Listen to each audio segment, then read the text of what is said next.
I was going to tell you what the three topics that I came up with to set up our show for the Bucks on Friday night. So definitely join us for that Friday night.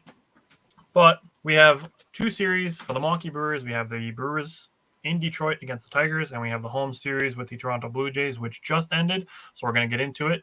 And let's talk some basketball before that, and then we'll talk baseball. Welcome to another live episode of the Wisco Fanatic Show, where we discuss the Packers, Bucks, Brewers, Badgers football, and basketball from an optimistic perspective.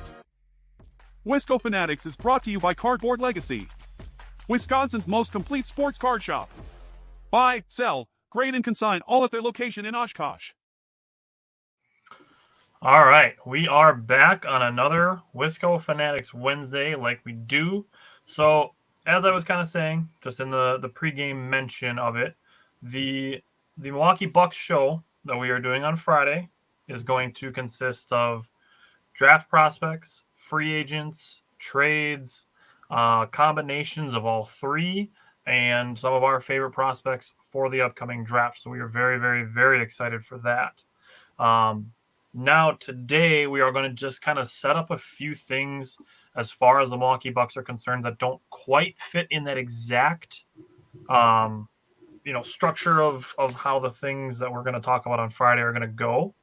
And so the first thing that we need to talk about is Drew Holiday, again, unfortunately.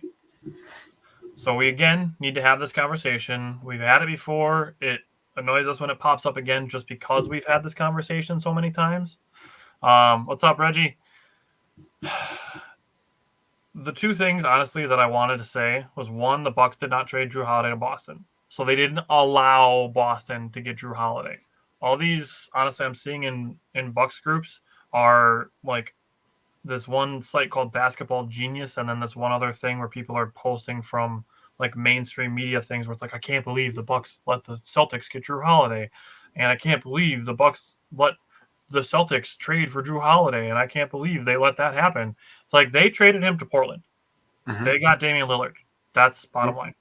Mm-hmm. So that's one. That's one thing. Second thing with Drew Holiday. I posed this question to Jake the other day after we had the conversation again. And what I came to was, if you have complained about wanting Drew Holiday to have been kept, then you can't have wanted Mike Budenholzer fired. If you wanted Budenholzer fired but Drew Holiday kept, this is going to sound mean, but you're a hypocrite. Their timelines exactly coincide. They won the championship. They both underperformed the next two seasons in the playoffs. They were both very good in the regular season, underperformed in the playoffs, and then they were let go at the same time in the same offseason. Yep. So you want to get your thoughts out of the way on this, and then we can have real discussions. Yeah. So I'm just going to double down on that last point. I'm going to freak out. I've been seeing so much dumb shit. We have Damian Lillard. I paused for a reason because I want people to let that sink in. Having Damian Lillard is fucking awesome, dude. Like, straight up. It's awesome. Now, was it a little bit underwhelming to a certain extent? Maybe. But could we also have had unreal expectations? Yes, 100%. Both things can be true. There was no way in hell, we didn't take injuries into consideration. Nobody knew the off the court stuff that Damian Lillard was going through. So I mean, listen, man, there's a lot of stuff that was going on, a lot of stuff that went against the Bucks. That for them to be in the position they were in, honestly, that shows a lot of mental toughness for them. Yep. And we still have Damian Lillard, so that's still like a thing. We didn't like rent him for 1 year. And you know what? If the Celtics go on and win one, but we're playing hypothetical here. If the Bucks go off and run 2 or 3 in a row, are we going to be talking about, I wish we still had Drew Holiday? Or are we going to be talking about how Dame and Giannis are going to be in discussions for best duo of all time? Those are the discussions we're going to enter if they run 3 straight. Okay? Because there's not a lot of duos that have done that. Now, and also Giannis is going to start getting into some GOAT conversations. But right. That's a hypothetical, like I said. Now, I saw a post that was talking about how Drew is one of the best off-ball movers in the entire league, and it's sad that Milwaukee didn't figure it out. Guess what? The guy that was in charge, his name was Mike Budenholzer. That was his fault he didn't figure it out. And you know what happened because he didn't figure that out? He got fired. As he should have. Thank you, Mike Budenholzer, for coaching us to a championship. I appreciate you. I don't know what else to say about that. You failed us a couple times more than you were successful with us. We had the best player in the NBA for a couple of years. Now, injuries played a pretty big part in that, too. If Middleton's not hurt in 2022, things could have been different. Exactly. If Giannis doesn't get hurt 2 years ago now, I mean, against Miami, things could have been different. We don't know. But the reality that we're sitting here today is that you were dealt a hand. You had Drew Holiday and Chris Middleton last year. You had Giannis and Drew Holiday the year before in 2022, and we lost. And it is what it is, right? You live with the results. That's the thing about sports. Yep. Is there's a winner and there's a loser. And we lost. And he got fired for the decisions that he made. And that's how life goes. Yep. And as a GM, you're sitting there and you're thinking, we cannot waste Giannis's prime, right? We have one of the most unique players in NBA history. We have one of the top 3 players, no matter who the hell you are. To us, we think that Giannis is the best. He's the only one in the top 5 that plays both ends of the court. You could talk to yourself and argue with yourself if you want to have that discussion. To me, he's the best. He plays both sides of the court. Defense is 50% of the game. That's besides the point. You have a guy, Giannis, that you could build a team around, and you know how to build that team because people have done it with LeBron for the last 20 years. LeBron wasn't the greatest shooter forever. Put a bunch of shooters around him and get him space. That's what you build around Giannis. You can go and get a guy in Damian Lillard. What is he known for? Scoring and shooting. Mm-hmm. What is Drew Holiday not known for? Scoring and shooting. Can he score and shoot? Yes, at times. He is known as a defender. You trade him to Portland. You get Damian Lillard. You make a match made in heaven on the offensive side. Things happened. And Portland ends up, because now after they trade their franchise player who was Dame for a long time, they trade him to Boston because they're doing a rebuild now. Boston gave them a fair package. Give credit to Boston for putting together a really good team. They've done a tremendous job with the things that they've. Now, not every team gets it right when they get back-to-back top 5 picks and getting Brown and Tatum. And those players don't always develop. Look at the Bucks when we had Jabari Parker. That sucked. Injuries took him out too. But Boston's been very fortunate that neither of them have had serious injuries. They've developed into superstars they're supposed to be, and they put good role players around them. Drew Holiday being one of them. I love Drew. I'll die on this hill. Drew is the best player I've ever seen avoid a screen. I will die on that hill. Oh, easily. Easily. It's not even close for me. Nope. One of the best on-ball defenders I'll ever see in my entire lifetime. He's also, I will die on this hill too, he has the nastiest step back in the NBA. Yeah, we love Drew. We don't hate Drew at all. But the fact is that we're living in a world right now where Drew Holiday is not a Buck and Damian Lillard is the second best player on the team. That's crazy. Mm-hmm. If you would have told somebody that back in 2018, you would have thought that team won the title. Yeah. But it is what it is, right? And there's more of this basketball discussion that we can go back and forth. And we could talk about this on Friday night. We're going to talk all of the prospects, trades, free agents. It's going to be awesome. Now, for everybody freaking out, Bucks fans freaking out, we still have a championship window because 34-0 are still on our team. Also, 22 is pretty good. And 22. So that's the next conversation we need to have. Yeah, we'll have that discussion as well. I am annoyed, damn near offended that people are still disrespecting Chris Middleton. The Chris Middleton disrespect, it purely just needs to stop. Mm-hmm. It just needs to completely cease. So I'll pump something up. So I'm going to be doing an episode with my dad on Sunday for Father's Day. Tyler's going to be doing stuff with his family. His dad is busy. So it's just going to be me and my dad. And we're going to be doing some Mount Rushmores. I'm just going to tell you right now, Chris Middleton's on the Bucks Mount Rushmore. Okay? Because he should be. He really should be. He's a top 5, and he's honestly, he's probably 4th. But if you're talking just in a Bucks uniform, he's got to be pretty close to passing Oscar as far as being just a Bucks uniform. He's been here for a long time. He's won a lot of games. He helped change the culture of the Bucks. Yep. Along with Giannis. Yep. And he doesn't get enough credit for that. But, he's had his playoff blunders, but he's also had his playoff hero moments as well. So I think they kind of even out, in my opinion. Honestly, as far as recent history goes, aside from the year that he missed, he's been really damn good in the playoffs. Yes, he has. So the fact that he played on a bad knee and a bad ankle and still dropped 42 points in game 3 is ridiculous. Yes. That alone should have been enough for people to be like, okay, like Chris Middleton deserves respect. Also, we had this conversation last year after the Bucks lost to the Heat in the first round. I said, arguably, Chris Middleton was the best player on the Bucks. Giannis obviously had his back injury, so that was a factor in it. But last year against the Heat, Chris Middleton in the series averaged 24, 6, and 6. He was good. On 46.5% from the field, 40.6% from the three-point line, and 87% at the free throw line. And that was with a coach. What? Yeah, sorry, but I was just going to say, that was with a coach who eventually got fired because he was having bad substitutions. He didn't know how to, manage the roster. So, putting guys in bad positions to succeed, and Chris Middleton was still succeeding. And then this year, Chris Middleton averaged 24.7 points, 9.2 rebounds, and 4.7 assists against the Pacers, shooting 48.2% from the field, 35.5% from three, and 90% from the free throw line. The year before these two seasons where they got eliminated in the first round, he got eliminated in the first round, unfortunately, with the knee injury that he had against the Bulls. And then the Bucks lost in the second round when they needed offense, and the guy that they turned to for the offense couldn't deliver for them. The year before that, the Bucks won the championship. And Chris Middleton was fantastic during their championship run. Mm-hmm.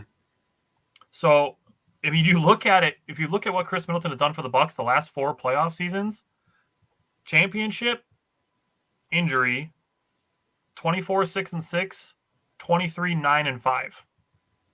I mean, how the fuck do you want him traded? And here's the thing. The Bucks were able to get Damian Lillard. The Bucks were able to get Damian Lillard because Drew Holiday has been great in the regular season. Mm-hmm. So they were able to trade regular season great Drew Holiday for Damian Lillard.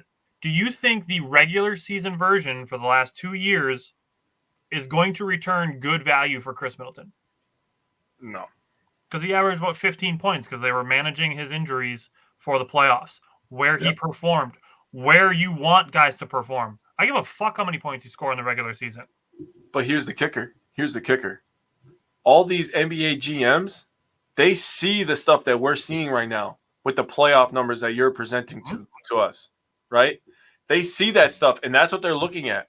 So the only time that he's going to get traded, he's not getting traded. He's like Giannis's best friend. He's not going anywhere.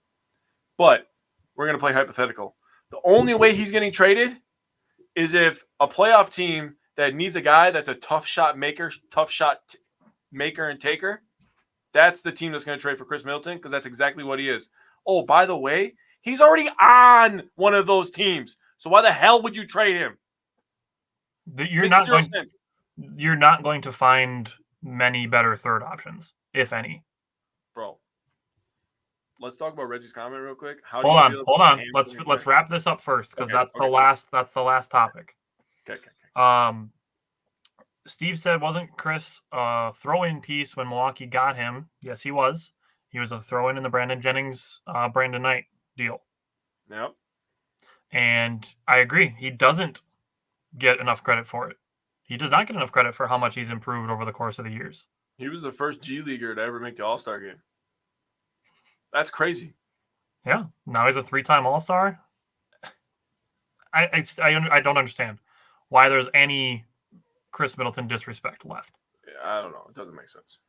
Especially if for all the people crying that Giannis didn't play. Giannis didn't try to play over his injury. You know who did play through his injuries? Chris Middleton and Damian Lillard. Michael asked how old is Middleton? Has Brooke made a decision? Brooke has. I haven't heard anything to the contrary. Like Brooke's planning to be back. He's got 1 year left on his contract, and Middleton his birthday is the day before mine. I believe he's going to be 33. He is going to be 33 this year, and it is the day before yours. Nailed it. What up, Simon? So that's where we're at with Middleton. Mm-hmm. There should be no disrespect, and I'm going to tell you right now, he's not going to appear in a single one of our trades on Friday night. Not even, I'm just going to tell you right now, not even the one for Jimmy Butler, because I don't want that shit. Jimmy Butler is toxic. He is awesome, fun to watch in the playoffs, especially toxic. Think how many that man's been on too, and he's forced his way out. Yeah, I mean, Zero if you listen to people talk about him, especially in Minnesota, yeah, I agree with you. He forced his way Philadelphia out to of a Minnesota, point. Philly. I mean, come on. Chicago a little bit, but come on. What are we doing here? Yeah. So the last conversation we're gonna have is one that Reggie just commented on it. He said, "How do you feel about Ham coming back?" How do you feel about Ham coming back? I have 2 stats for you on it. Okay, I'm just going to use this analogy. So we're going to talk about it when we get to the game. But Willie Adames absolutely crushed a home run today that went almost 450 feet. The only home run that was bigger in the state of Wisconsin this week was Darvin Ham coming back to Milwaukee. That was absolutely a home run hire. Absolutely. He knows the players. He knows how to push Giannis's buttons. He knows how to get the guys going. He was here with the championship year. The vibes, Tyler, what are they? The vibes are what? Immaculate. They're immaculate. Absolute home run hire. Brad asked, how long can Giannis last in the league with his skill set and the way he plays? 20 years. I could see mid-30s for sure, like at least 35.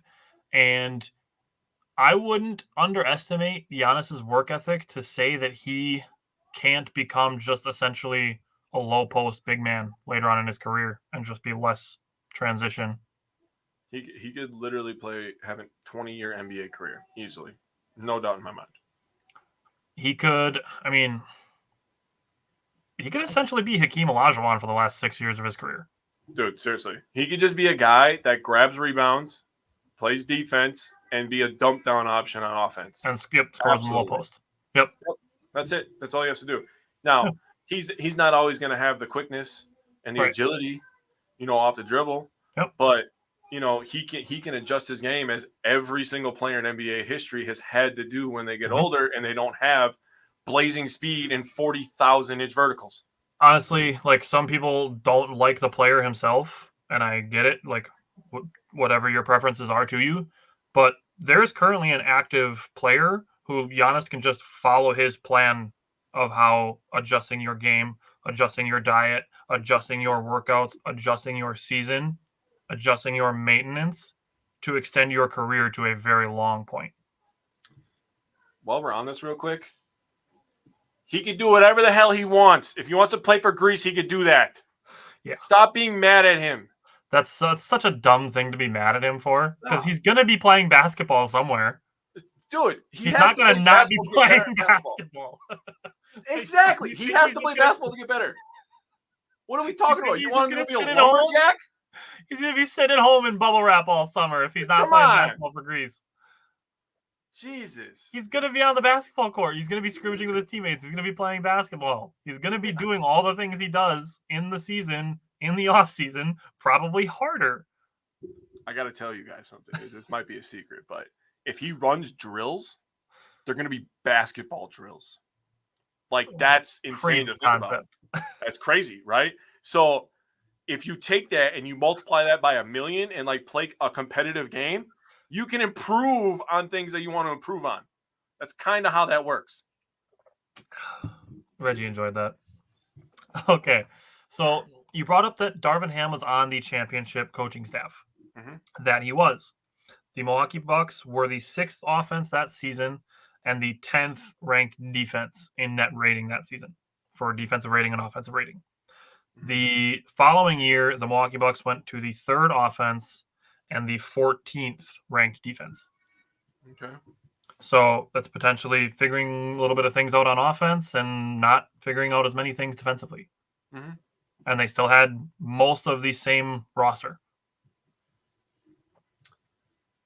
the thing is that, when we talked about it when Doc got here, right? Doc was put in a really tough position. Mhm. So now Doc was in a tough position. He's going to get a full off season. Mhm. Now you bring a guy in who's familiar with these guys, Mhm. knows how to push their buttons, knows what this guy needs, what this guy does on Tuesday. He takes a nap at 4:00, right? Ham's going to know that because he was with these guys and he's had conversations. So now you just get to accelerate everything that Doc Rivers needs to figure out because you now have a guy in the building who's been there and done that. Yep. That's why I'm thinking, dude, this absolute home run hire, dude. True. Yeah, and on top of the hardest schedule. That's fair. Yeah. And he was put in a really bad spot. I mean, and then the media didn't make it any better, with the Dame Giannis thing, and then it's whatever. But I'll tell you, revenge is going to be sweet, dude. It's going to be so sweet. Yeah. And obviously we've seen the last 3 seasons in the playoffs that health is a very important thing. It's not hard to see that. So obviously the Packers have taken it very seriously this offseason. I think the Bucks are going to do the same. I agree. Okay. Anything else you want to say on the Bucks? I love the Bucks, and I can't wait to have just a Bucks-only episode. Oh, dude, Friday night is going to be so awesome. Milwaukee Bucks fans, seriously, Friday night, 8:00, draft prospects, free agents, and trades. The way that we're doing our draft coverage, as far as the Bucks are concerned, you will not see it anywhere else the way that we are doing it. So everywhere else that's doing Bucks draft coverage, they're going to be like, oh, it's going to be like player spotlight or Bucks mock draft for this player or this outlet. The Ringer said the Bucks are going to draft this guy. Like, you're not going to see like the range of prospects where the Bucks are at 23 and 33. It's going to be different than anywhere else you see it. We are breaking it down by role, not by position. So we're looking at 3-and-D, floor spacing, bigs, buckets, defensive specialists, backup point guards, and a special 6 category that's going to tie into one of the other categories with trades and free agency. Then we're breaking down our free agents the same way. And then we're going to talk about combinations of prospects and free agents and then discuss some trades. So Friday night, I cannot wait. It's going to be so fun. And it's going to be awesome. It's going to be a ton of info. I cannot wait for Friday. So do 2 things. 1, bring yourself. 2, invite your friends with you. And this is a bonus one. Reggie, a little secret for you. We just planned all our Packer content for the offseason. So we'll have some dates for you soon, man. But we're excited for the Packers too. But the Bucks draft is coming up. So we're going to be excited about that first. So let's get into it, man. Man, Friday night's going to be so fun. Yeah, it is. All right, let's switch to baseball mode. So give me your Milwaukee Brewers power pair and underrated performer from the Tigers and Blue Jays series. All right, so my power pair, my position player for power pair, I picked Bryce Terang, soon to be first-time All-Star. My son is bringing me my drink, so gracias de nada. Thank you very much.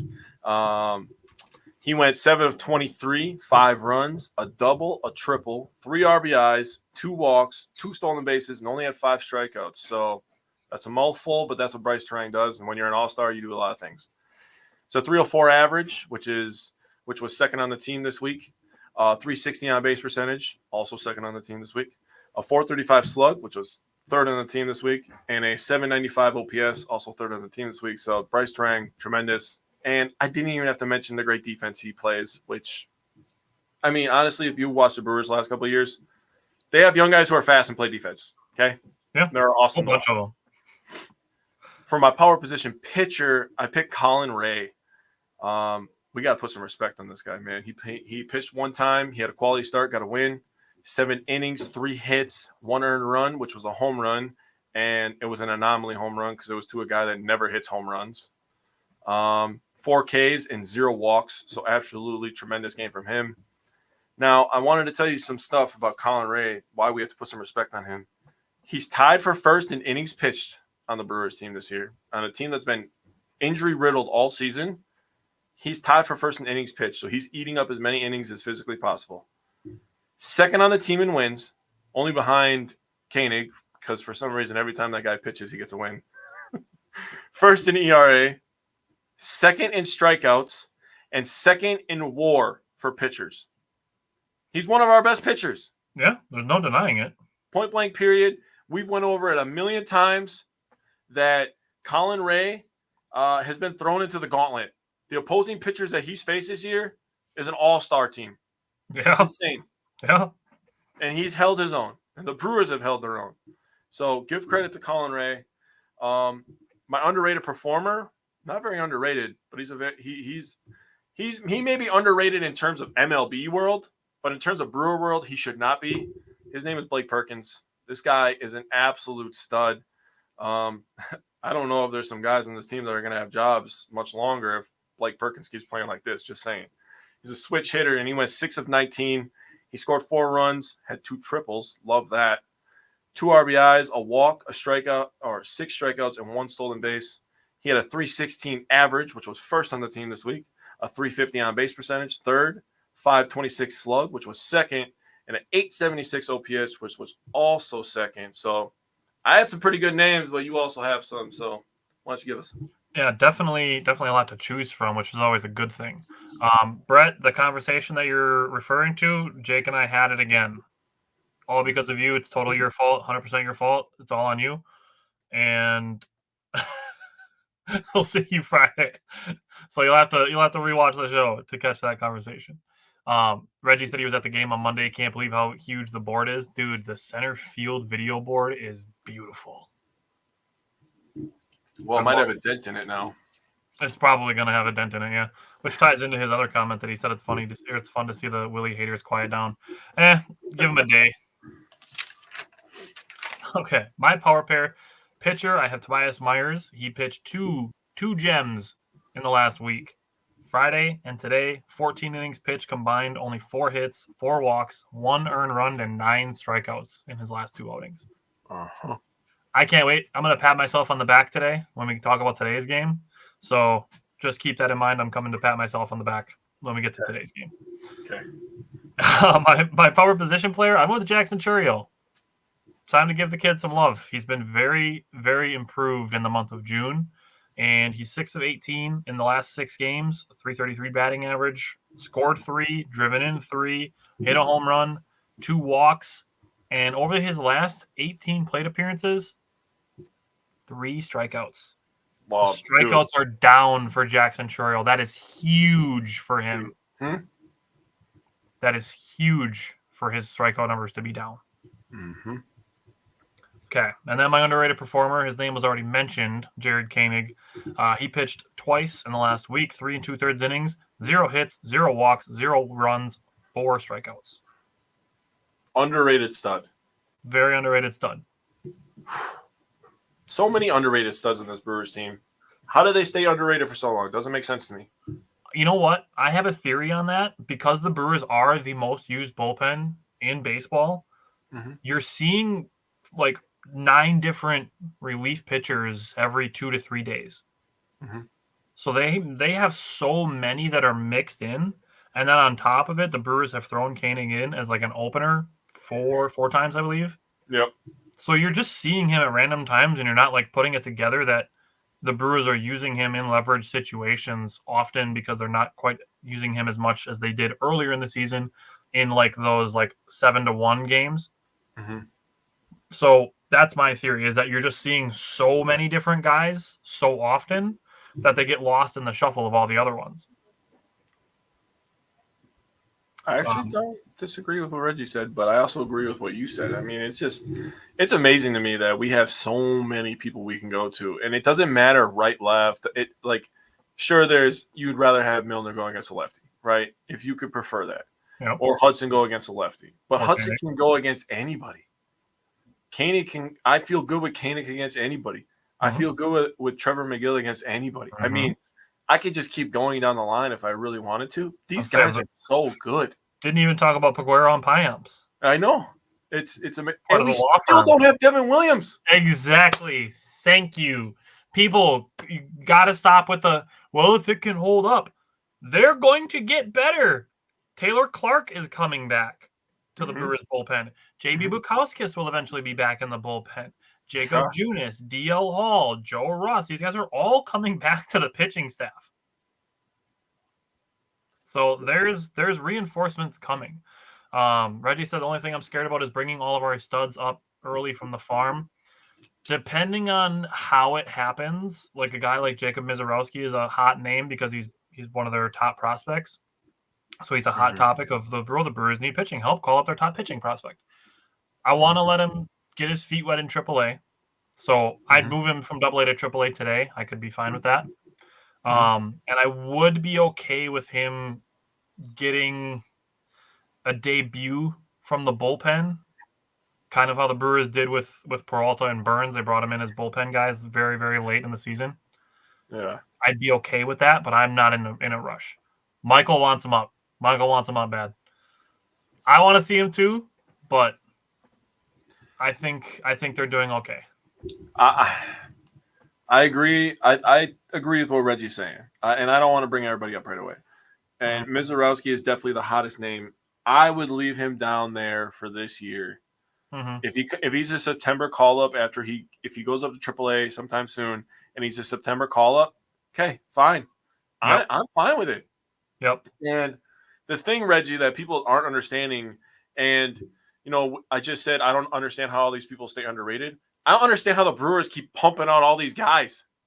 So if we get rid of our studs out of the minor leagues, and everybody's worried about, we're not gonna be able to sign this guy, we're gonna have to trade this guy.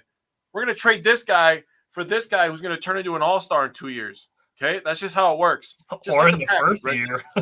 You're a big Packer guy, right? The Packers always draft linemen, and one always turns into an all-pro. It is what it is. Okay, Yep. We always have a quarterback. We always have an offensive line. Just deal with it.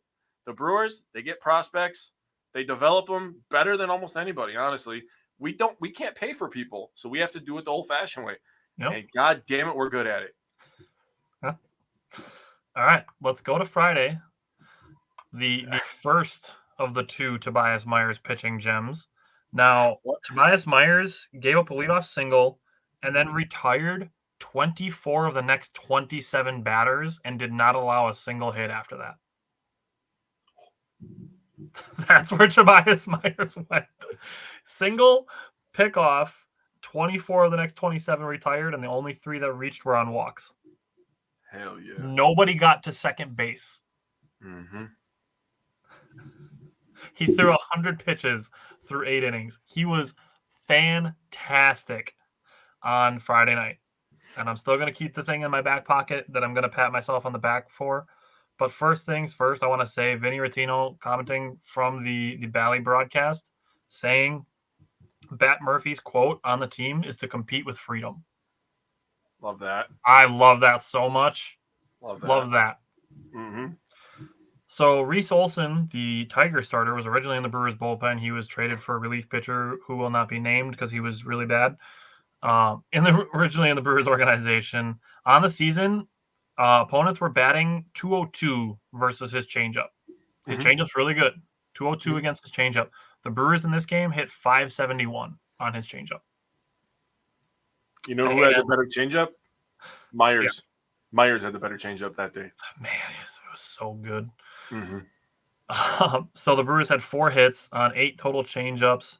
He was giving up 235, and the Brewers batted 522. Nice. That, and then Blake Perkins, you mentioned his 2 triples on the week. Those were his first 2 career triples. Yeah. In the same game. Yeah. And both times that he was on third base, Bryce Turang drove him in with an opposite field single. Yeah, that's just... There's your 2 guys in action. Spoiler alert, we're going to talk about them in today's game too. Yeah, we are. We'll because get there. And then this is the Brewers' 9th game of 10-plus runs. I'm so happy you're keeping track of that now, dude. They're 1 away from their 2023 total. The Brewers need 1 more game this season to match the number of games they had of 10-plus runs from last year. And we have 99 more games to go. And people are still concerned about the offense. You gotta just realize that the Brewers' offense this year is different. I don't know. It's different, period. It is. There's no regression coming. This is who they are. We have a 68 game sample size. But this is who they are.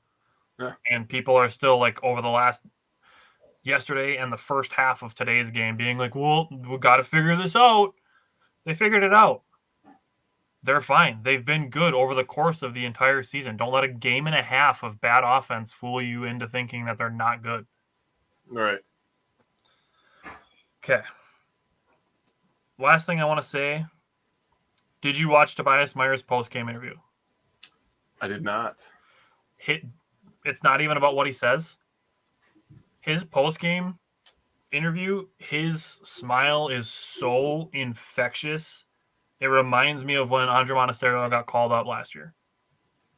Just seeing guys playing the game with smiles on their face, it's just a wonderful reminder that they are playing a game and it's supposed to be fun. Yeah. So if there's one other thing that we, as Wisco fanatics who try to do our analysis as a positive and optimistic perspective, having guys smiling while they're having fun, while they're playing a game, while they're winning games, this is supposed to be fun. And it is fun because the Brewers are 40-28. They have 40 wins through 68 games. They're already halfway to the total of what people thought they were going to win in 162. And we are 14 games away from the halfway point. 13 games away from the halfway point. That's crazy. So this is who they are. They are a winning baseball team. There's no crash down to earth coming. In fact, it's probably the opposite, given the fact that they're going to have so many guys coming back from injury. Yeah, don't the Brewers have like a 99.8% chance to make the playoffs? I think I saw that. It depends where you look. Yeah, I think I saw that today. Baseball Reference probably has them at like 99%. But if you go to like Fangraphs or somewhere else, it's probably like 69%, which is still pretty good. Reggie said, can I just say this team feels like the Packers? Everyone doubted them, but they're firing on all cylinders. So And they're full of young players. Yeah. And Steve, I'm so glad you said this. We might need to like start the hype train. Dude, it's time. Dustin commented this on today's win graphic right before the show started. And he asked when national media is going to start considering manager or Murphy for the Manager of the Year award. And he said, when does that start? And I said 2 weeks ago. And he said, I know you guys are, but when does the national media start getting to it? We might have to make the hype train for Murphy's. I'm on board. I love that Murphy, dude. I'll write it down. All right, you tell me what stood out to you from Friday night. So I got two little nuggets on Tobias Myers from the pregame show, the Bally Sports pregame show today. And Tobias Myers is the second Brewer rookie pitcher to have 8 innings pitched and 1 hit or less. The other being Steve Woodard, July 28th, 1997, versus Toronto, which was weird. But there's only been 2. So we watched something that has only happened twice now in Brewers history. And he's also the 7th MLB rookie since 2018 to have 8 innings pitched and 1 hit. So only 7 rookies since 2018. And there's been a lot of rookie pitchers, I promise you that. And he's only the 7th one. Like 6 debuts this year already. So one, on Myers, he did a really good job of getting ahead of hitters. He did that today too, but we'll get there. But 21 of 27 batters that he faced, he was ahead in the count. First pitch strikes. Beautiful. That is how you get your changeup to be a weapon. Yep. By getting ahead. So call. he did a fantastic job. If that's the adjustment that he made, and it seems to be, if that's the adjustment he's made from getting sent down and coming back, love it. It's a great adjustment. Other thing that stuck out to me, Bryce Turang 4 for 5, 2 RBIs and 2 runs. This was his first 4-hit game of his career, actually. Yeah, so tremendous. And before I get into another sidebar, Perkins and Yelly had 3 hits each. Obviously, we talked about Perkins having the 2 triples. Ortiz, Turang, Contreras, and Perkins all had 2 RBIs each. Frelick also had an RBI. Brewers were 6 for 13 runners in scoring position, so those are all great things, right? Yep. Now, I want to talk about Bryce Turang getting recognition for the All-Star game. And the thing that's going to be tough is a guy like Nico Horner, who's got a couple of Gold Gloves. I know, trust me, I agree with you.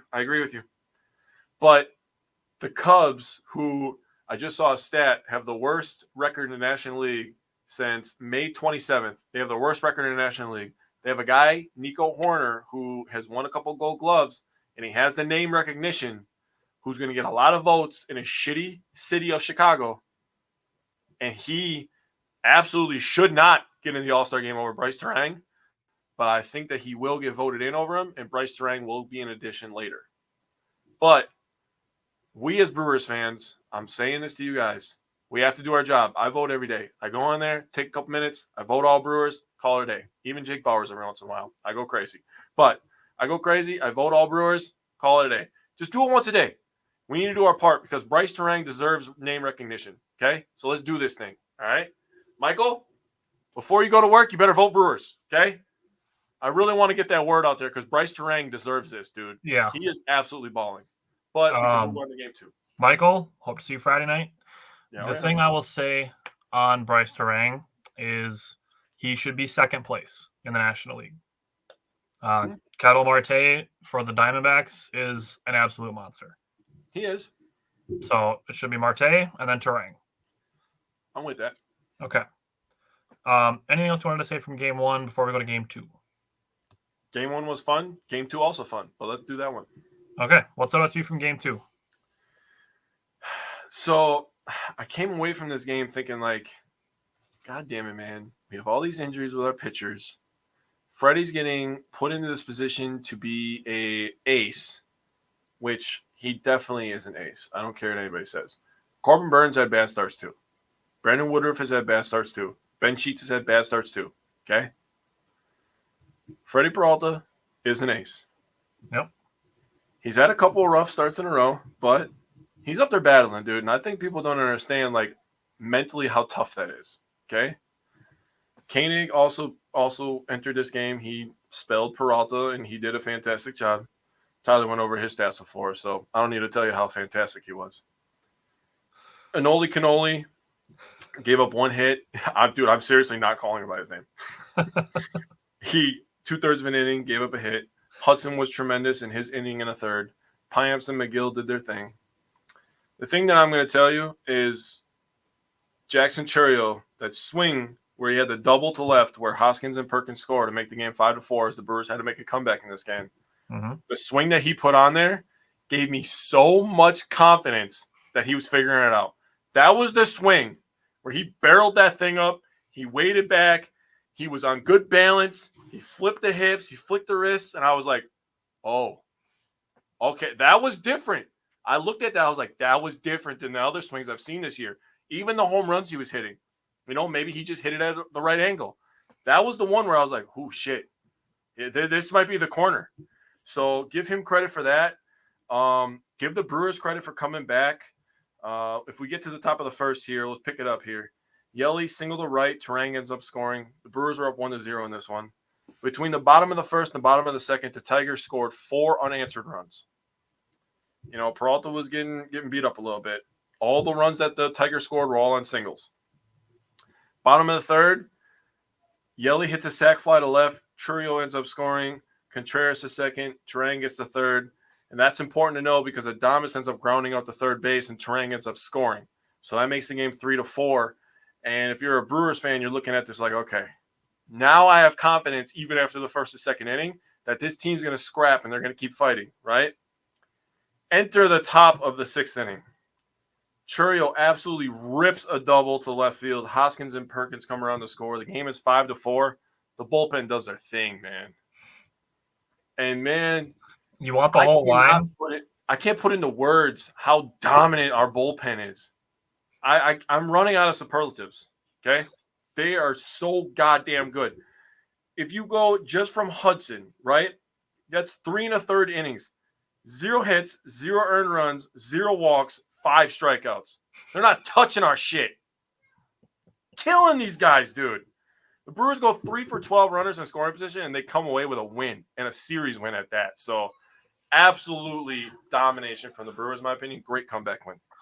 Reggie, I don't know if I'd go quite as far as say the best bullpen in the league, but I would go as far as to say with them being the most used bullpen in the league, that they're the best put together bullpen in the league. Yeah. The way that they've been pieced together, had guys in and out, in and out, in and out. I think they can be called the best put together, the best pieced together bullpen.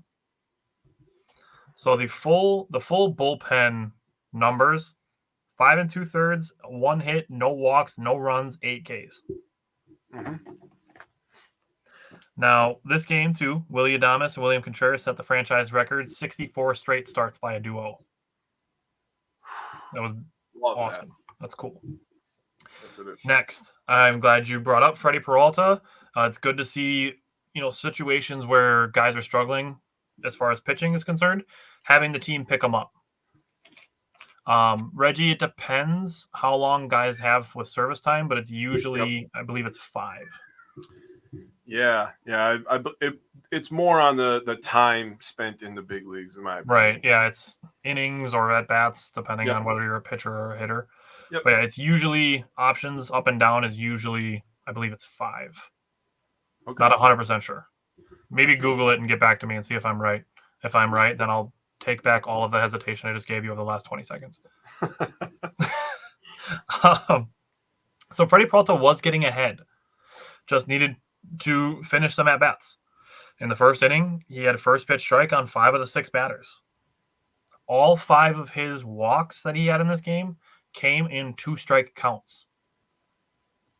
2 of the walks he gave up came in at-bats that had 2-2 counts. 2 of his walks came in at-bats that had 1-2 counts. And 1 of his walks came in a bat that had an 0-2 count. So all of those, he was in 2-strike counts, just needs to finish it. Now, there was some concern, and even the training staff came out to look at him because his velocity was down. He said his velocity was down because he was really just trying to rein in the control in his command. He was just trying to throw strikes, so it was nothing injury-related. And to that, I would just say Chris Hook and Willie Adames, come give him some, the pats on the chest that you've given Elvis Peguero over the last 2 weeks, and just say, do your thing, dude. Trust your stuff. Just let it play. That's what I would say to Freddie Peralta as far as this game is concerned. Okay. I'm just going to sidebar real quick because I Googled it because I was interested. So I found it on this AA affiliate of the Pirates, actually. The Curve. And it says options. There's a section right here. It says, this term refers to the amount of optional assignments that a player has once he is on the 40-man roster. Players have 3 option years and can be sent up and down as many times as the parent club chooses with the 3 seasons. If a player goes up and down from MLB to minor leagues 15 times during one season, it is still only viewed as 1 option year. Okay. So when a player is out of options, meaning his 3-year option years are up, he must clear waivers before he can be optioned back to the minor leagues. Okay. So, I guess there isn't a number.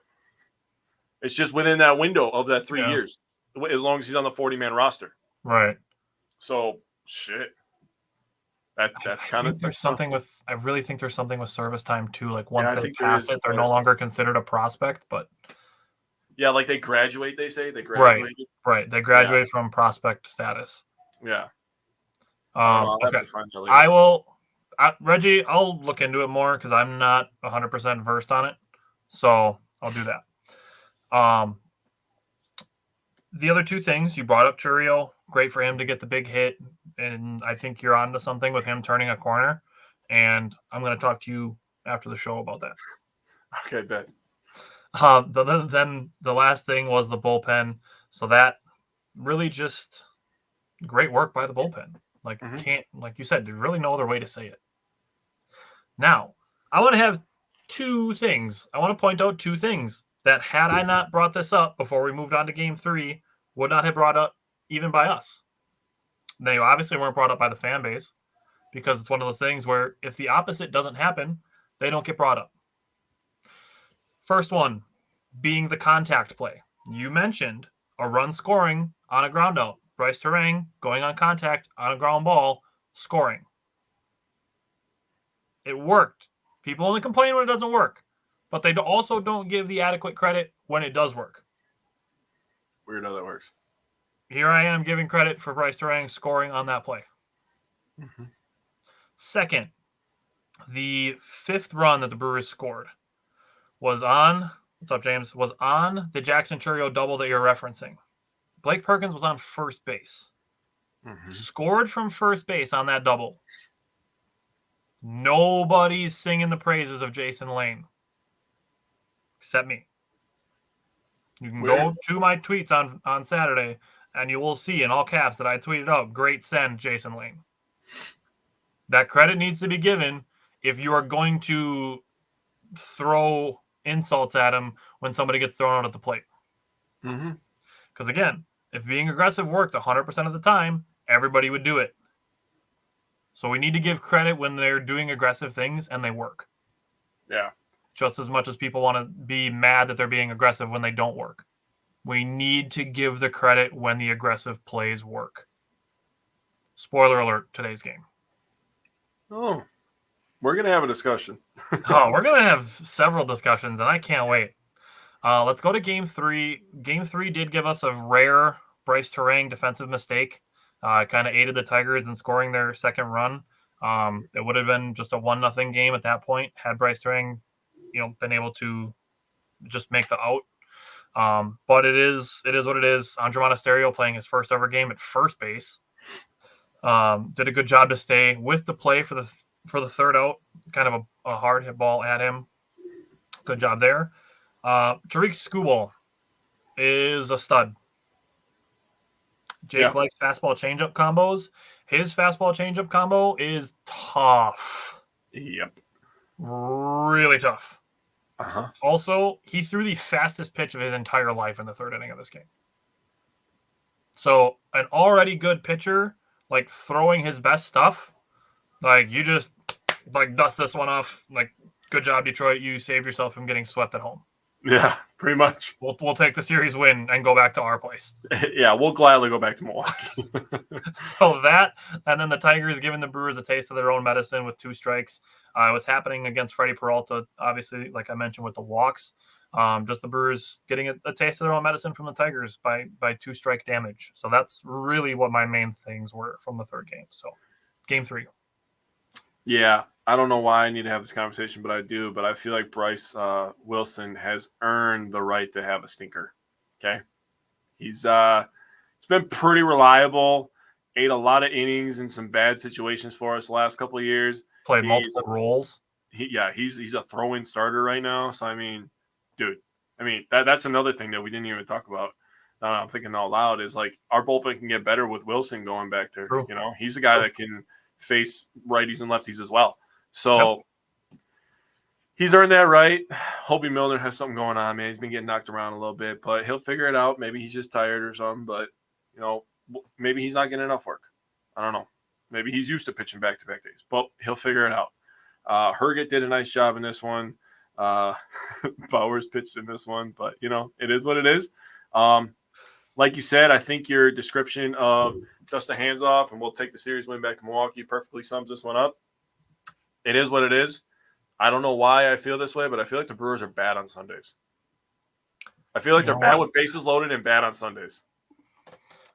I think there's a way that I can look it up. I'm not 100% positive if I can find this or not.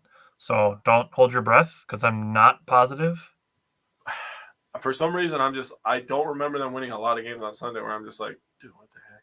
Like, even at home, like, they'll win the first 2 games Friday, Saturday, and then they lose on Sunday. It's like, damn, man. Like, I know they lost on I got it. Are they bad on Sunday? They, on Sundays, are 8th in batting average, 8th in on-base percentage. Okay. 20th in slugging, so they don't hit home runs on Sundays, apparently. I just want to know the wins. In general. I need the wins. It doesn't give me the win totals. It gives me games played. It doesn't give me record, though. I know they don't be winning lots of games on Sundays, man. I know that for a fact. That's not just my feelings, man. I got to see. All I can tell you is that they've played 11 games on Sundays. I can't tell you what their record is. I don't think it's very good. That's all I'm going to say. And Reggie agrees with me. It's tough on Sundays. I know they've lost at least like 3 of the last 4. Yeah, I got nothing. But, that's just me being picky because I want the sweep every once in a while. But I'll take 2 out of 3 every single time. I'm chilling, honestly. Yeah, that's all we ask for. We say it all the time. Yeah. All the time. Just win 2 out of 3. Just win 2 out of 3. Reggie said, as long as we take series. If you take 2 out of 3 every single series, you'll win 104 games. I like So winning. we keep saying, take 2 out of 3. Yeah. 2 out of 3. 2 out of 3. Obviously, you're going to sweep some. You're going to lose some 1 to 2. You're going to get swept. Those things are all going to happen. Yeah. But if you're just consistently winning 2 out of 3, you're going to be in a good spot. In basketball for a long time growing up, I always thought as a basketball team, you should probably aim to try to win 50 games, right? 50 and 32 should be the goal because then you're giving yourself a chance at the playoffs at that point and a middle seed. And baseball, I feel like you should aim for 90 wins. Like if you win 90 games, you have a very good chance to make the playoffs, especially with how they've expanded them now. Especially if you win 90 games, you aim for 90 wins, you're going to give yourself a chance. The Brewers are 4-7 on Sundays. 4-7. See? It's not just my feelings. I knew it. I was like, bro, they're bad on Sunday. I don't know what it is. So their on base percentage and their average are okay. They just need extra base hits and wins. Okay. So speaking of taking series, let's go to the Blue Jays series. Let's go to game 1. What stood out to you from game 1? So this is freaking wild. So Colin Ray pitches 7 innings, right? He's the second Brewers pitcher to go 7 innings in a game. Yeah, he was.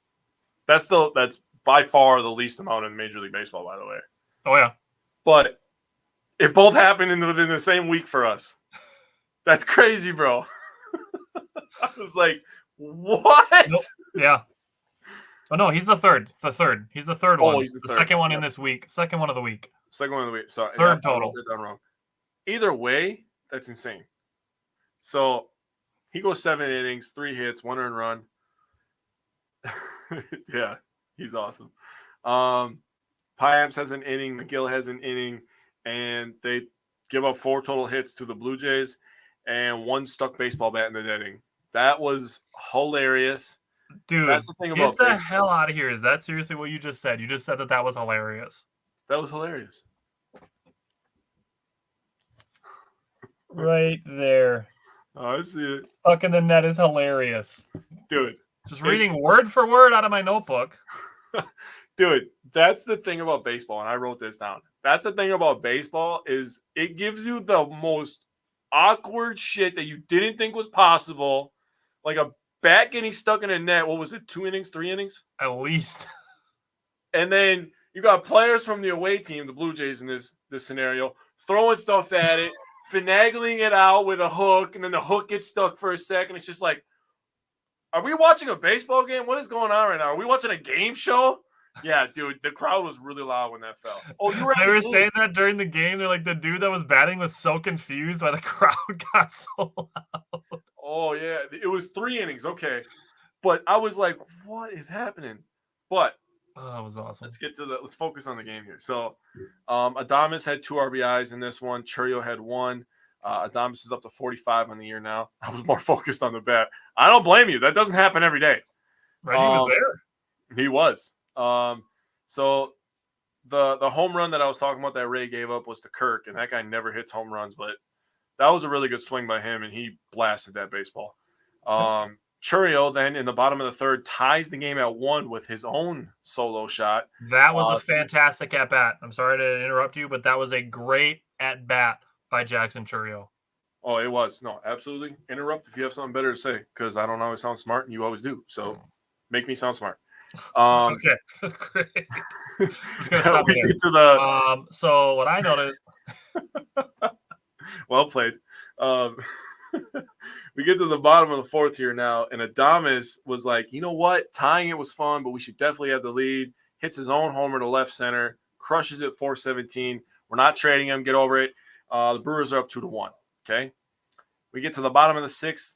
Adames then hits a sac fly to left field. Turang, who got on base via the walk because he didn't have a hit in this game, ends up getting all the way to third base, scoring off the sac fly. Brewers are up 3-1. The bullpen did their thing, and the Brewers end up winning. And you come away from this game, and you're thinking, like, the Brewers are going to win, like, 95 games this year, and nobody's going to talk about us all year long, and we're just going to be in the playoffs again. And Craig Counsell's going to be sitting on his couch in Chicago. I don't want him living in my state. I know he still lives in my state. I'm not that dumb. But he's going to be sitting on his couch in Chicago just thinking, like, man, should have probably stayed with the Brewers. They got a little factory going on over there. Yeah, there's something going on for sure. Colin Ray gave the Brewers a much-needed gem. He threw 20 pitches in the first inning. I'm like, ooh, okay, like he might only go 4 or 5 innings at that rate. Mm-hmm. But only 65 pitches to go through the next 6 innings. Love that. So 20-pitch first inning, less than 11 pitches on average for the next 6 innings. His cutter and sinker were fantastic, very effective. Reggie, that's true. Money can't always buy happiness. Money also can't buy championships. So there's that. True. Colin Ray, my biggest takeaway from his performance in this game, he did not face a single 3-1, 3-0, or 2-0 count in this game. That is awesome for Colin Ray to not have a single count where he was behind. I don't count full counts because that's a full count. Yeah. Versus being behind in the count. No 2-0s, no 3-0s, no 3-1s. Got it. Love it. The top of the first, also, there was a 1-out double in the top of the first inning. Willie Adames, smart play to see the runner going in front of him. It's a horrible base running mistake by Toronto. A ground ball to the shortstop, and you're trying to go from second to third base. He was out by a step and a half. That was a good recognition by Willie Adames to make that play. Yeah, that was terrible base running. That is horrible. That's one of those baseball has a million of them. Unwritten rules. That was one of them. You don't do that. Don't run in front of the ball. Nope. Now, you brought up already the way that the Brewers scored their third run of the game. That insurance run is important.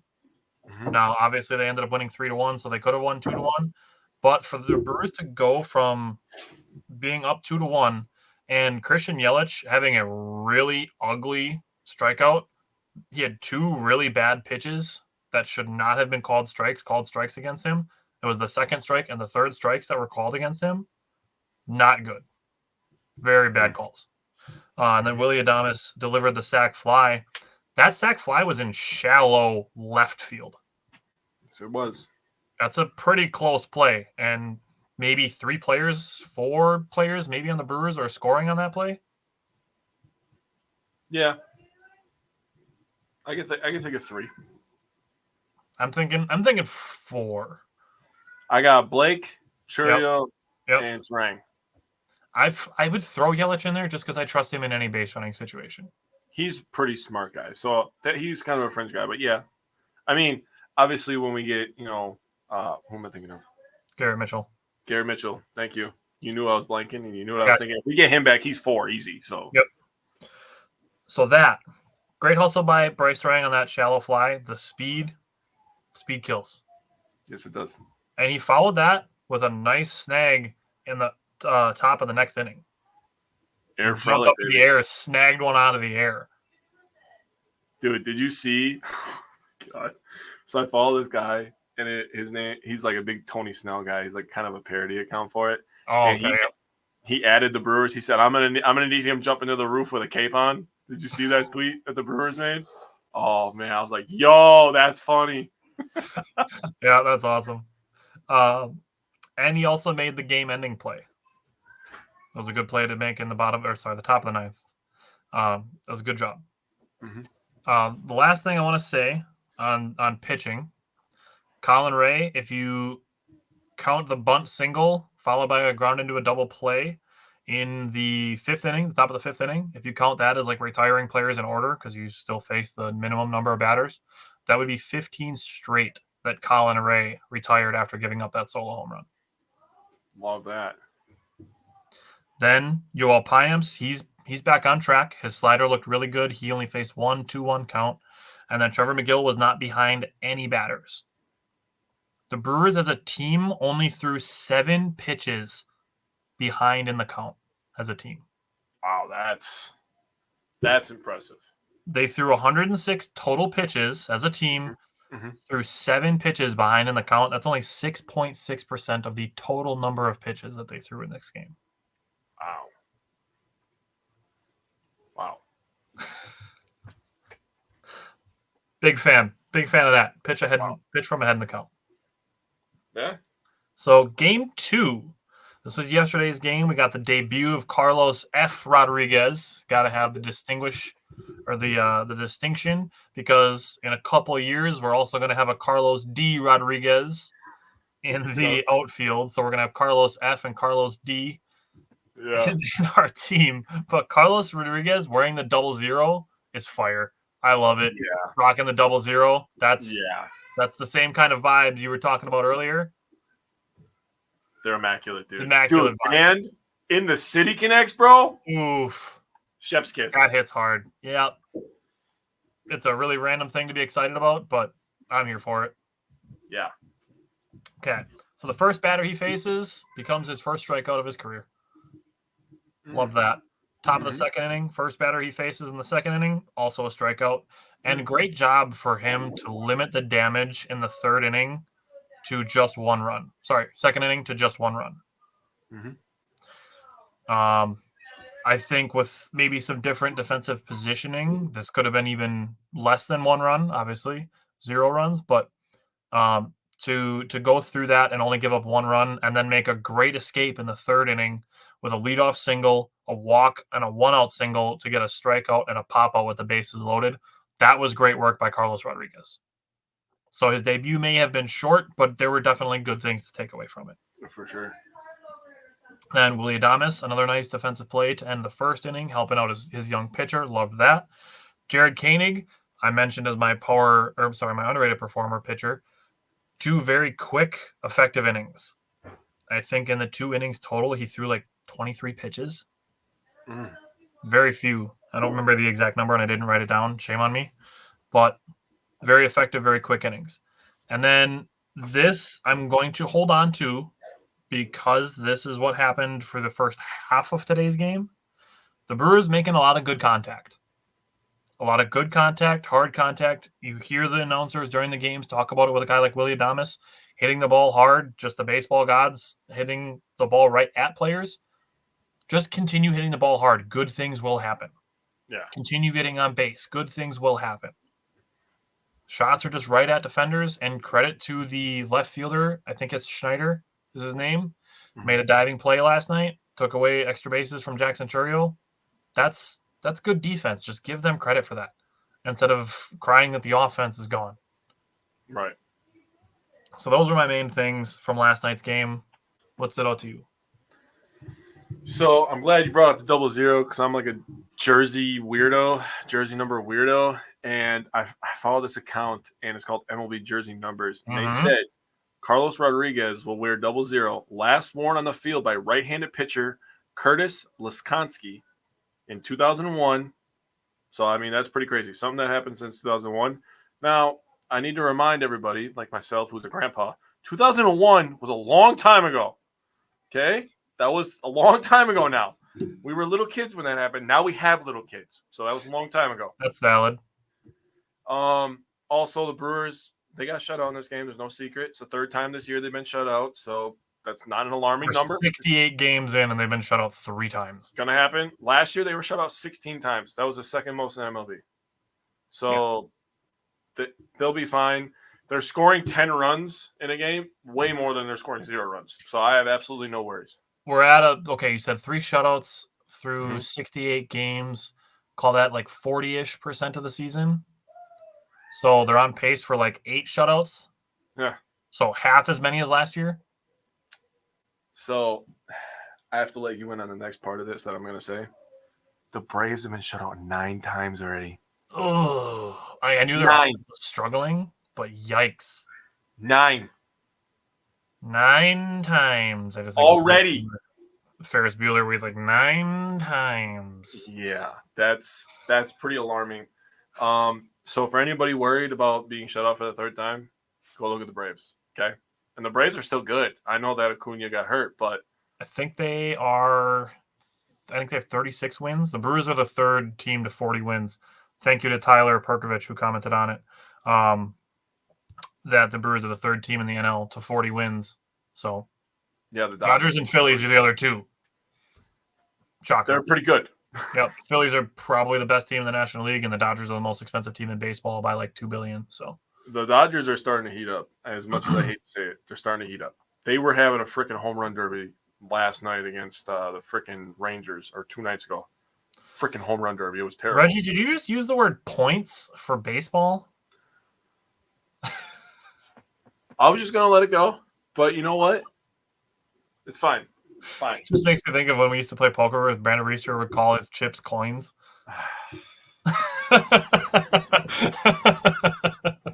I'm really just mad that you brought up Brandon Reister, honestly.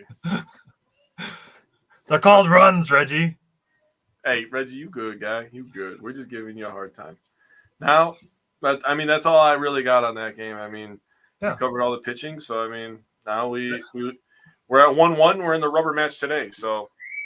Yeah, I mean, those things are going to happen. You're going to have games like that. It's just inevitable. It's going to happen to every team. Yeah. And I'm glad you knew what the stats were as far as this year and last year on shutouts, so I could do some quick, not exact math to show that the Brewers are going to be better than they were last year. 100%. The regression is not just like waiting behind the corner, ready to jump out and scare you. Like, it's not. That's seriously, that's how people are acting.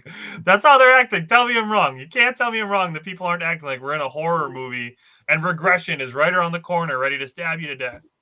No, I agree. It's not hiding around the corner. We're 68 games into the season. True.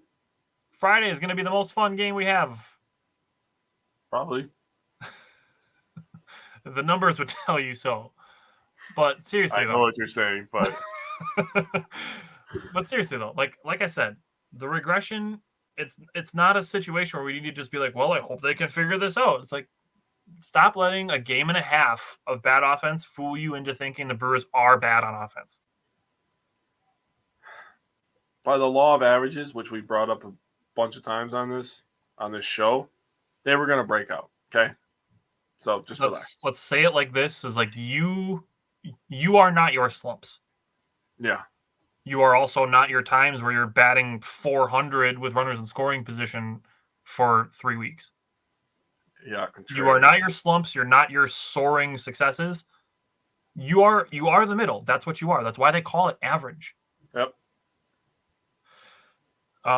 Reggie, like we said before, series wins. So what I wanted to say, and I had this written in my notes as the Brewers were coming into the bottom of the sixth.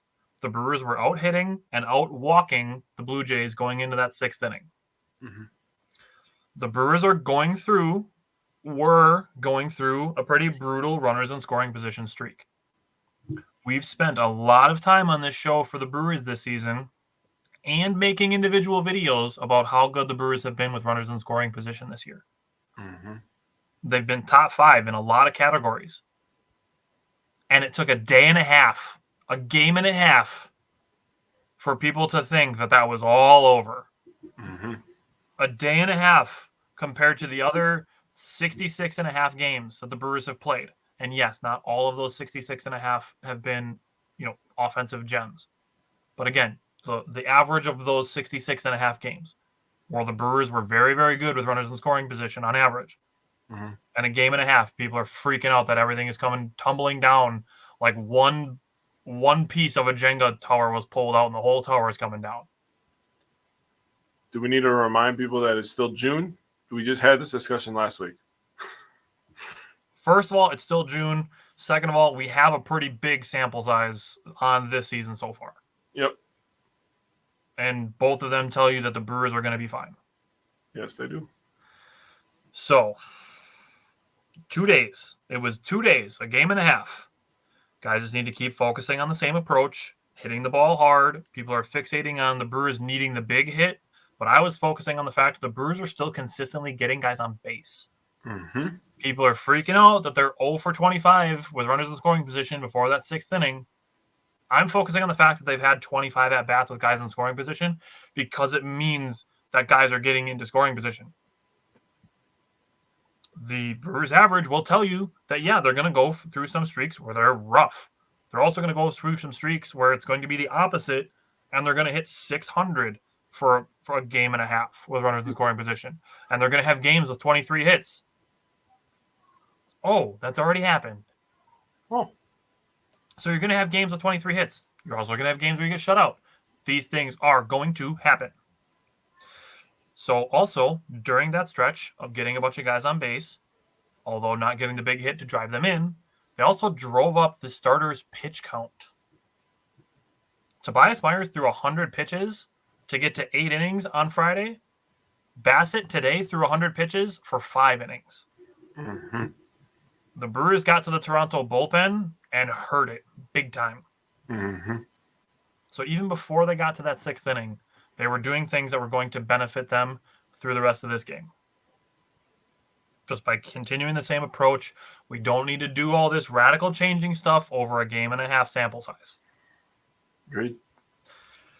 Now, Tobias Myers, here's where I'm coming to pat myself on the back. Sophia Minute reported during the game that Tobias Myers, since he's been back, is spending a lot of time with Chris Hook. Oh. 2 weeks ago, might have been 3 weeks ago, but I believe it was 2 weeks ago, that I said Tobias Myers may not be Major League ready for an entire season in Major League Baseball. He's still kind of a AAA pitcher. Mm-hmm. But if it means that the Brewers needing him in the majors has him spending more time with Chris Hook, I'm okay with that.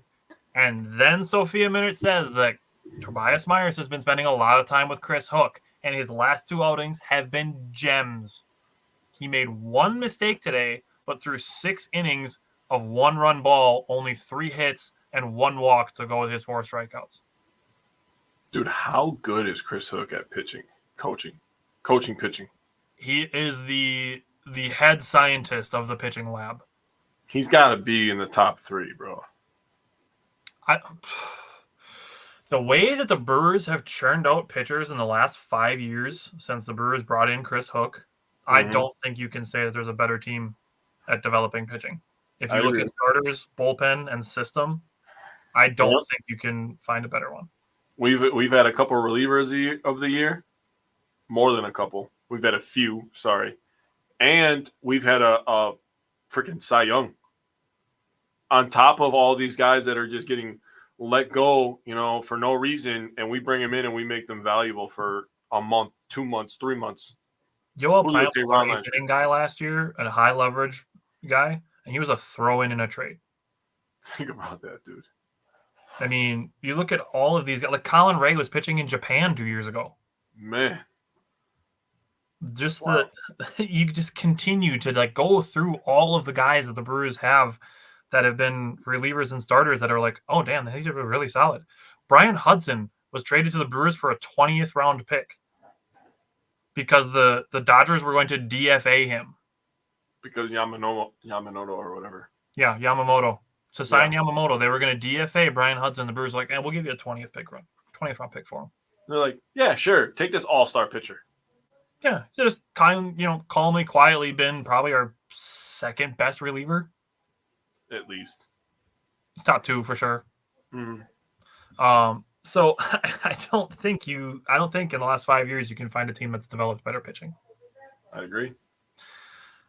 So that with Tobias Myers, he was fantastic. Can't say enough good things. The bullpen, they did get a little shaky in the 9th inning. Now, I'm just thankful that, again, we talk about all this, the average is where you're going to live. There are going to be tons of games where Trevor McGill just comes in and just goes, boom, this game's over. He's still 12 of 13 now on save opportunities. So that's that. Gave up some runs today. If that's going to happen, which it's going to happen, nobody's going to go the entire season and not give up runs. I'm thankful that it's still in a game they were able to win. So it wasn't like a blown save situation or anything like that. Like Trevor McGill came in, he allowed a couple inherited runners to score, but the Brewers still won. Mm-hmm. Also, I'm seeing a lot of people saying to give up on Hobie Milner. That's disrespectful. Yeah. He's been one of our most consistent pitchers, but just because the last few outings that he's been roughed up a little bit, we're giving up on him. It's the same thing as I just said about the game and a half compared to the previous 66 games. We're going to give up a year and a half of Hobie Miller for the last 3 games.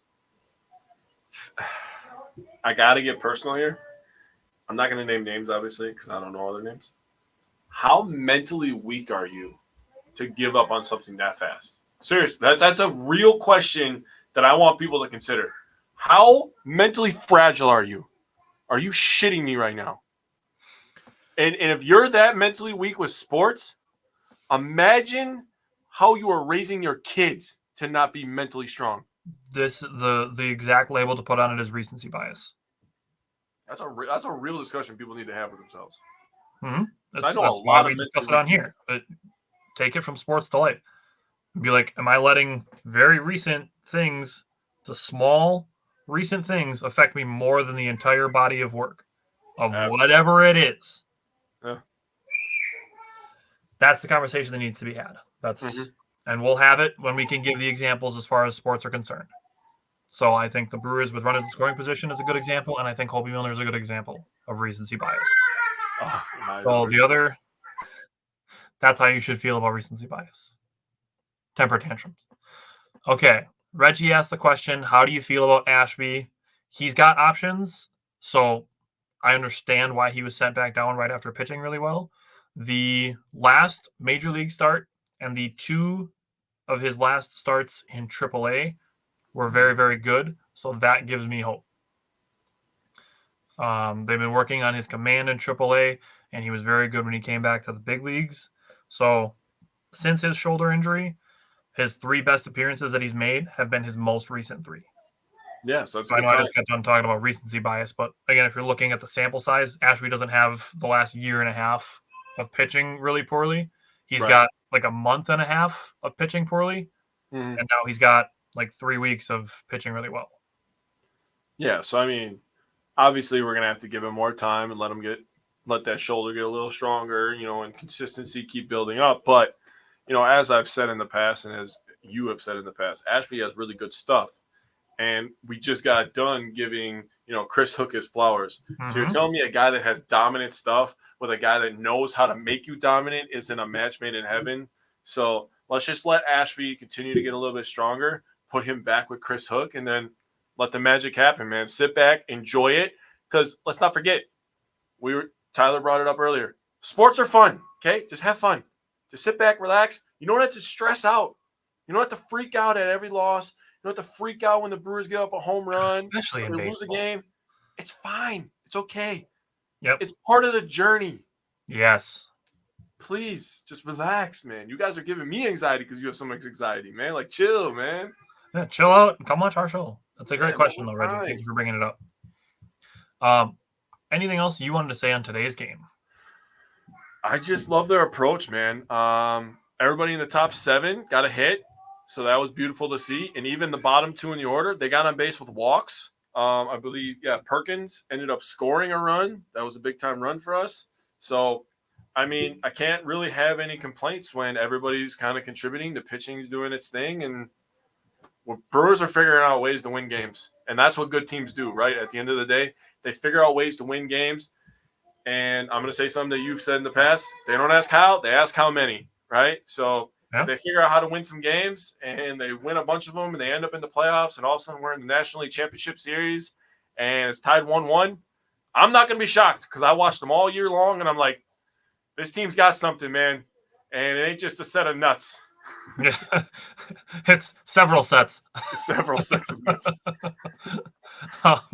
So the last 2 things I want to throw out today are on the Brewers offense. Willy Adames' home run was 105.9 off the bat. That was the 3rd hardest hit of the day. 446 feet. That's ridiculous. Yeah, that was tattooed. That was monstrous. So when Jake said before that the screen had a dent in it now, yeah, that was a monster home run.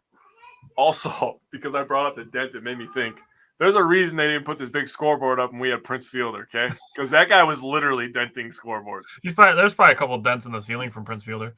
Probably.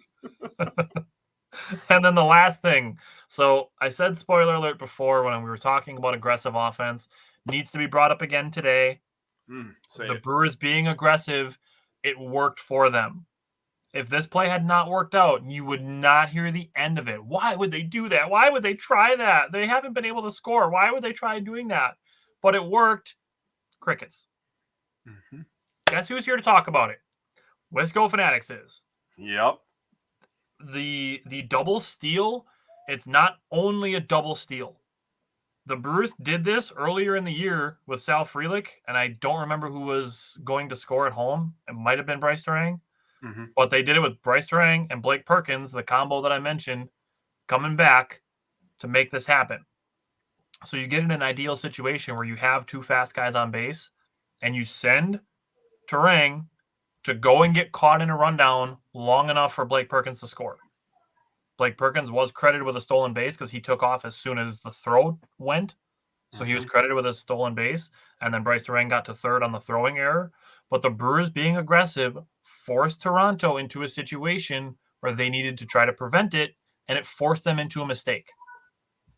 That is what being aggressive can do for you. So yes, there are going to be more plays where the Brewers have guys thrown out at the plate. Yep. There are going to be guys on third base that go home on groundouts that are going to get thrown out. Yep. But the Brewers are going to be aggressive, and things like today are going to happen, and they're going to work. That's why the Brewers as a team are aggressive. You can't only know before the outcome what's going to work and what's not. So the Brewers are just as a team being aggressive. And the numbers on scoring runs, I think 1,000% shows that it's working through the first 68 games. So I agree with you. And this is how I thought of it, is we're talking about a sport where if you fail 70% of the time, you're considered like really good.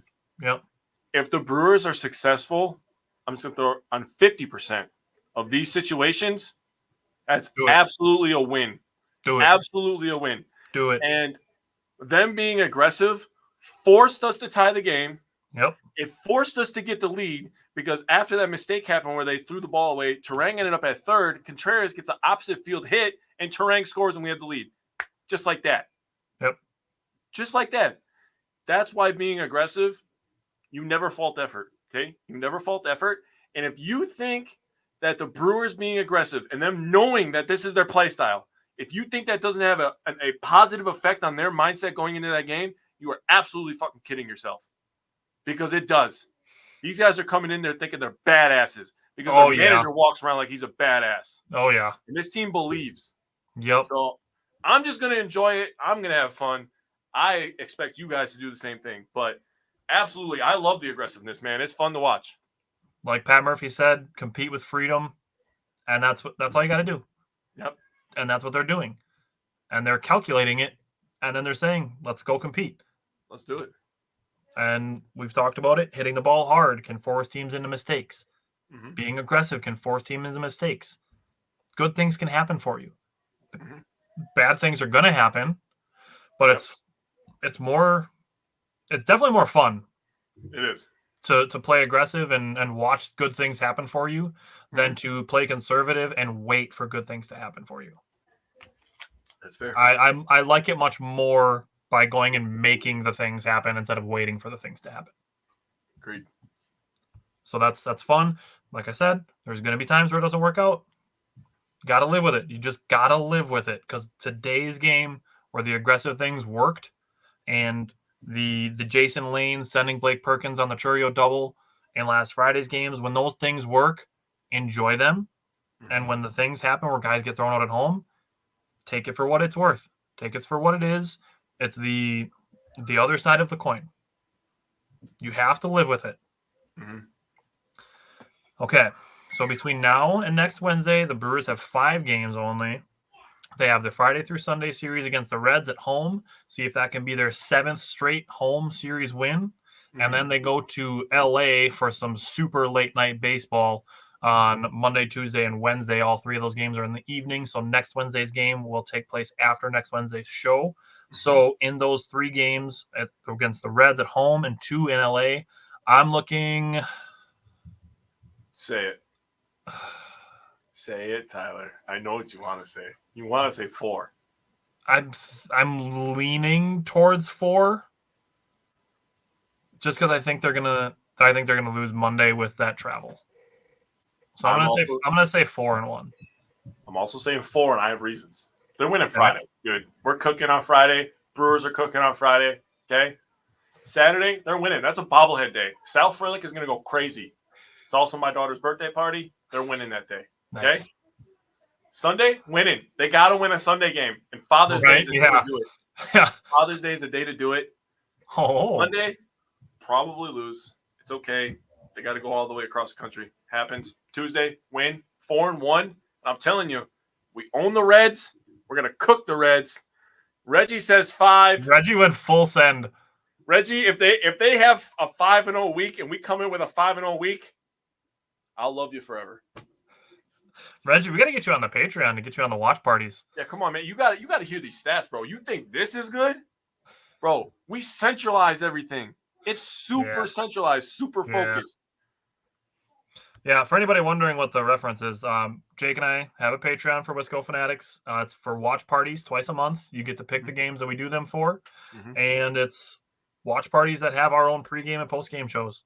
So we get super zoomed in on the stats. We can go through the pitching matchups and all of these numbers that we're talking about, but we can zoom them way in and talk about them on an individual game level.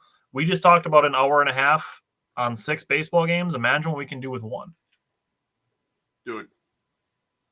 And I'm just telling you, we look pretty snazzy in the pre and post game show, okay? Yep. And then you get to watch the game with us. So just hang out with us and watch the game. Reggie said, promise more Packers talk than sooner. I promise you at early July, so less than a month away, we have a Packers show. Yep.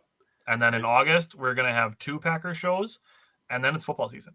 And Reggie, I put together some pretty cool videos with the schedule. So I'm going to be releasing those in July. So you'll have that to look forward to.